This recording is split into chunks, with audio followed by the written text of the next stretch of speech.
38 minutos, nós estamos com um programa Insight, e interessante que a gente fala coisas individuais, mas logo nós ligamos, né, ou linkamos em situações, programas partidários, ideologia, que nada mais é que uma visão filosófica, né, que, na verdade, a ideologia, ela suga, né, da visão filosófica, as suas verdades, constrói, né, vamos dizer assim, os seus registros, né?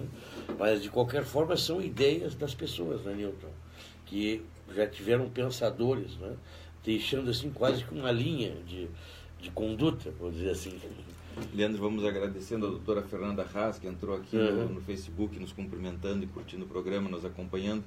E voltando ao bloco, o finzinho do bloco anterior, quando tu dizias que o importante é que as pessoas tenham uma consciência social. E aqui nós separamos das ideologias políticas, que muitas vezes só atrapalham. Uma consciência social. E a consciência social vem da natureza, vem da necessidade de compartilhar.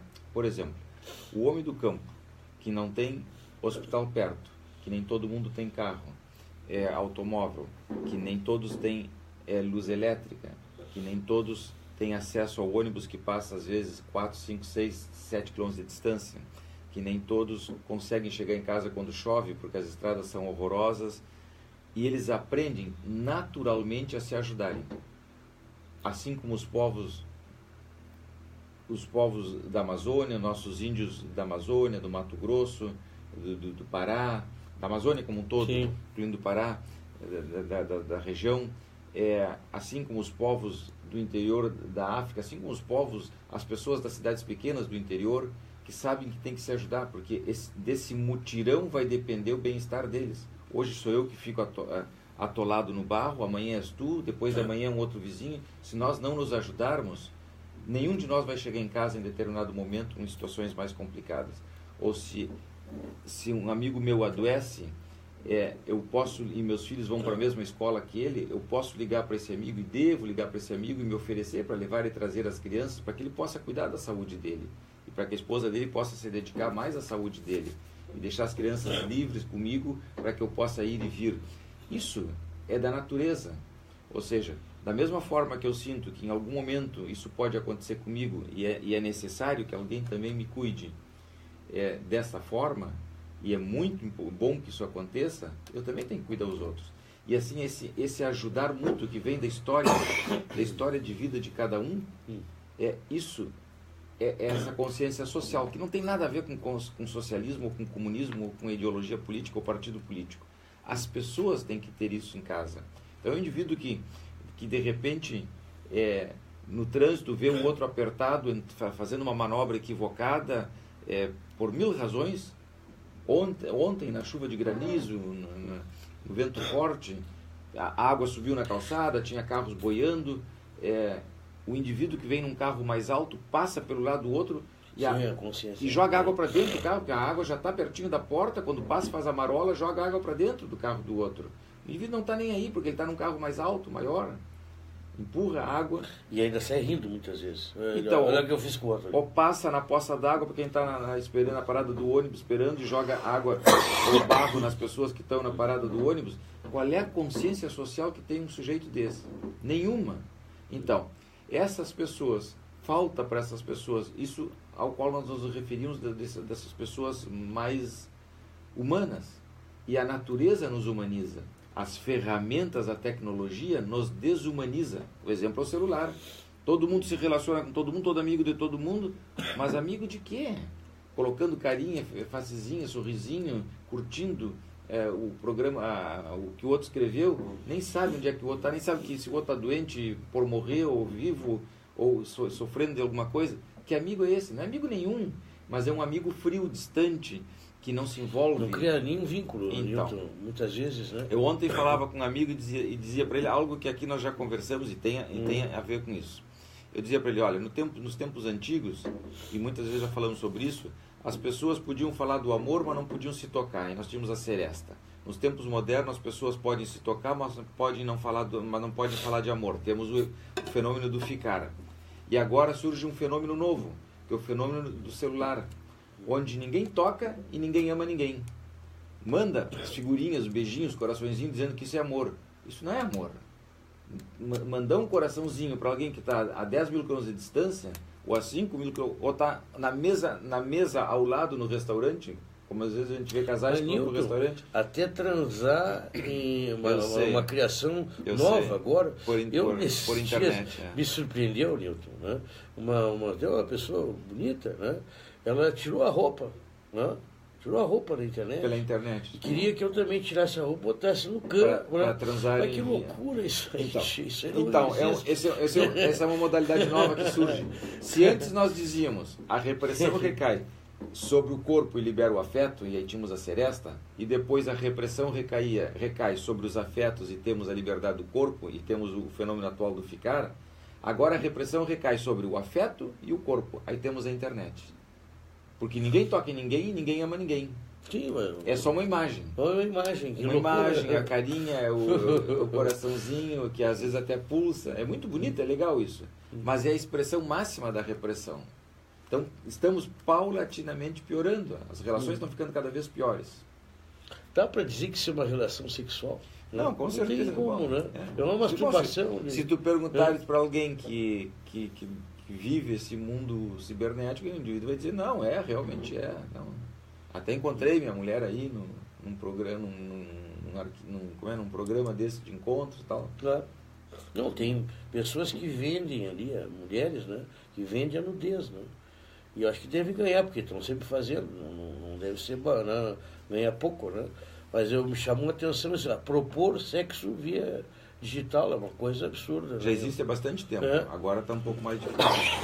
Então é a repressão máxima, porque não é um nada, é transar com um filme, com a imagem. Bom, de qualquer maneira isso serve para nós entendermos que do ponto de vista do desenvolvimento afetivo e corporal, estamos cada vez piorando mais. Os resultados serão cada vez mais nefastos, evidentemente. Né? E aí voltamos ao ponto de equilíbrio. Qual é o ponto de equilíbrio? O ponto de equilíbrio é em casa. Os pais têm que pensar sobre isso, os pais têm que conversarem com seus filhos, os pais têm que dedicarem mais tempo aos seus filhos. Mas qual é o diálogo? A gente conversando e eles olhando o celular? Porque hoje o diálogo, Nilton, está se ficando assim, eu estou conversando contigo e a pessoa está no celular, né? Ele está mexendo no celular, ele não sabe se está atendendo o celular ou está atendendo o diálogo, né? Então, quando é que uma pessoa começa a usar o celular dessa forma que está se colocando? Na adolescência. Quando é que nós temos adolescência? Vamos pegar lá os 14, 15 anos de idade. Tá bem, a partir nessa idade realmente os adolescentes estão muito metidos com o celular. E os 15 anos anteriores, o que tu fizeste? Quando teus filhos ainda não havia o celular, não tinham acesso ao celular, brincavam. Onde tu andavas? Então, os pais se afastaram muito dos filhos. A casa ficou vazia. As pessoas chegam em casa só para dormir, cansados, reclamando, brigando, ligam a televisão, pegam o jornal, se xingam mutuamente o tempo todo.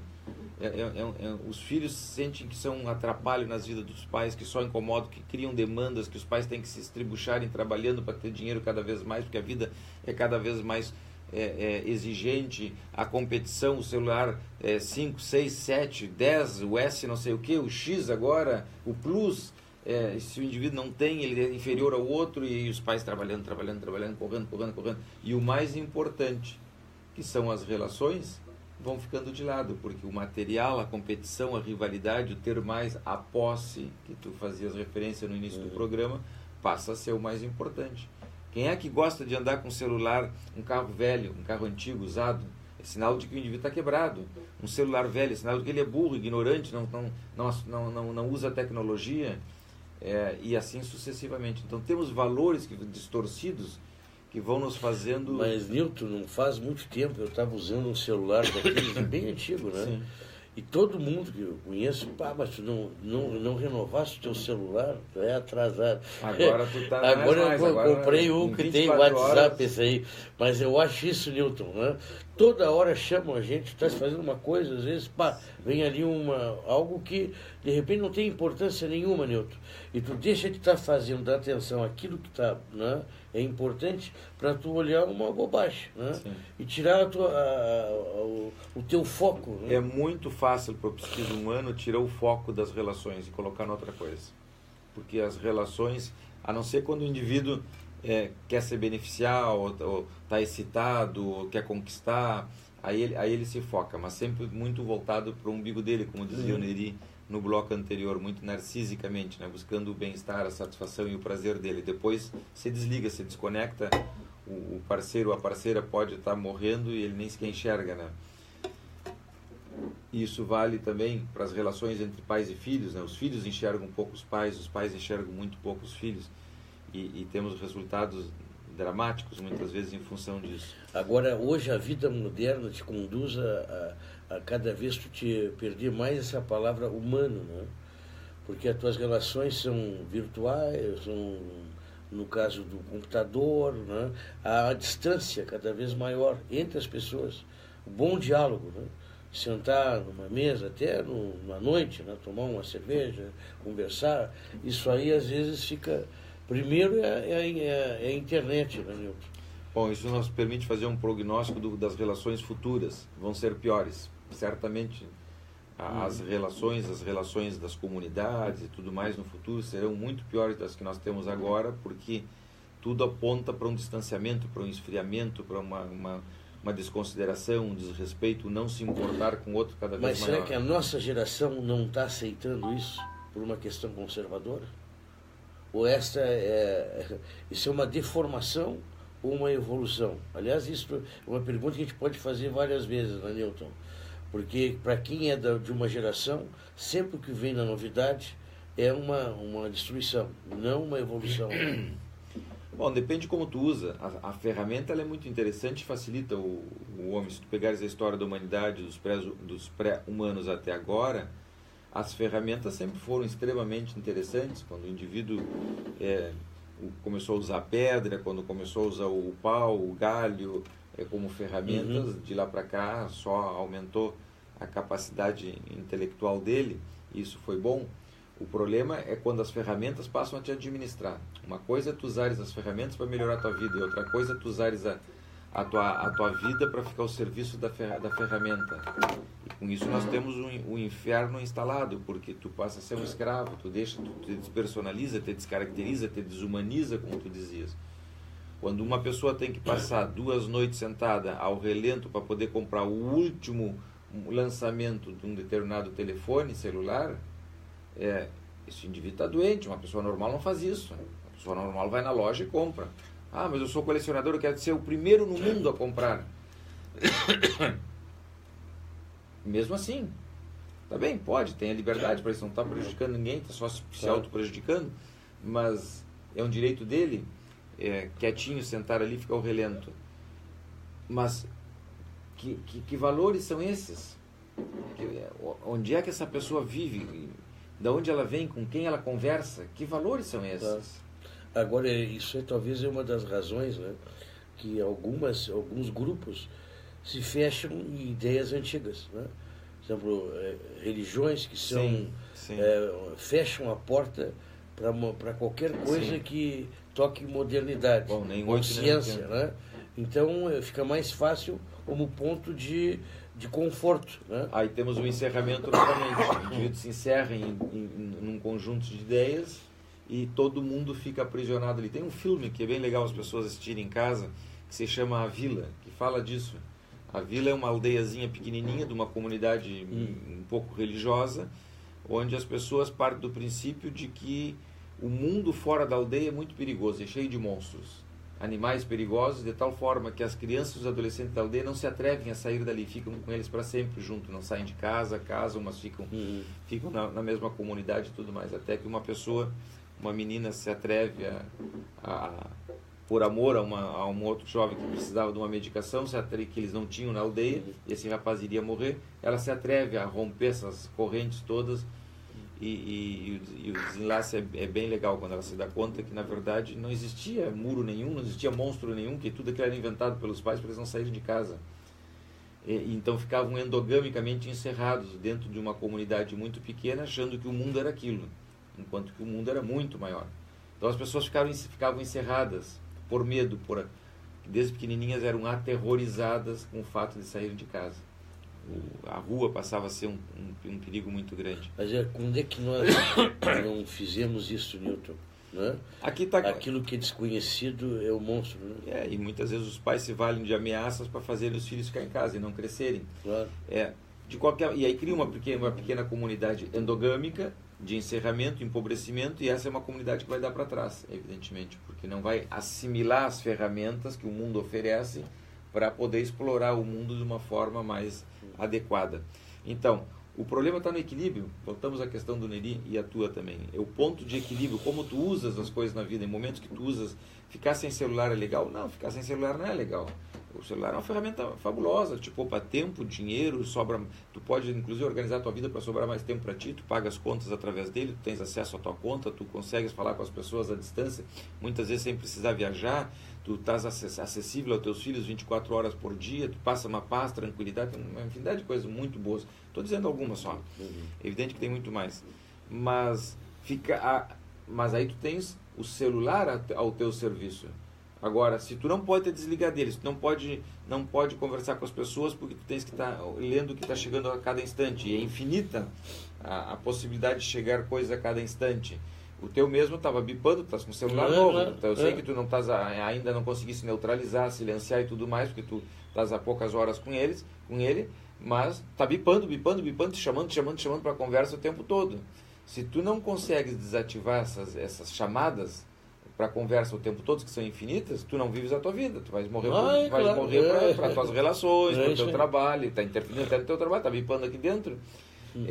Então, cabe ao sujeito colocar o celular no silencioso, encontrar formas de bitolar, limitar, deixar ele de lado, ou deixar de lado, que ele vai recebendo as mensagens ali e tal, depois tu seleciona o que serve e não serve. Mas tem grupos, tem pessoas que têm 100 grupos, cada grupo manda 50, 60, 70 mensagens por dia, em 100 grupos são 700 mensagens, só nos grupos, fora todo o resto. O indivíduo para de viver, passa só respondendo e lendo. Um lixo assombroso. Não, sem contar coisas assim que são da tecnologia atual, né? Então tu tem tal o Facebook, né? As pessoas te pedem a ser amigas, né? Amizade, muito bem. Passa anos e tu não troca uma palavra com aquela pessoa. Né? De que amigo nós estamos falando? De amigo. Né? E se tu ousar dizer, mas eu nunca conversei contigo, vamos, né? Quem é tu, alguma coisa assim, a pessoa até fica chateada. Eu te bloqueio, tu quer saber demais. Então, para que pedir amizade, Daniel? Também eu não pedi amizade. Ou até também o mesmo caso, né? Eu peço amizade com alguém e não falo com aquela pessoa. Bom, então qual é o sentido da amizade? O amigo moderno. É o amigo moderno. Então, aí nós temos essas distorções horrorosas que certamente não vão levar a um bom lugar. O fim dessa história não vai ser legal. As pessoas vão se distanciar, vão ficar frias, aquelas que estão de corpo e alma perto de nós e com as quais poderíamos estabelecer vínculos interessantes, nós nem sequer lembramos, os tempos passam, ela também está olhando outras pessoas. Mas se nós tivéssemos, né, poucos amigos, mas esses poucos amigos interagindo é uma coisa, né, Newton? Tu tens um universo de amizades e esse universo não troca ideia. Bom, nós vamos concluindo assim essa etapa, Newton, agradecendo também a sintonia do Facebook, que nós estamos ao vivo no Facebook, e vamos ao intervalo, um outro assunto a partir dele, tá bem, Newton? Nós temos uma perguntinha aqui do Marcos Cunha, que diz, mas a internet também possibilita ouvir tudo isso pelo celular. Ou seja, aí nós temos uma ferramenta legal, que está fazendo menção a esse aspecto de que saber usar as ferramentas, não só o celular, a internet e tudo mais, mas as ferramentas de uma forma equilibrada é útil para a vida, não tem que ficar sem elas. Bem, vamos ao intervalo e já voltamos.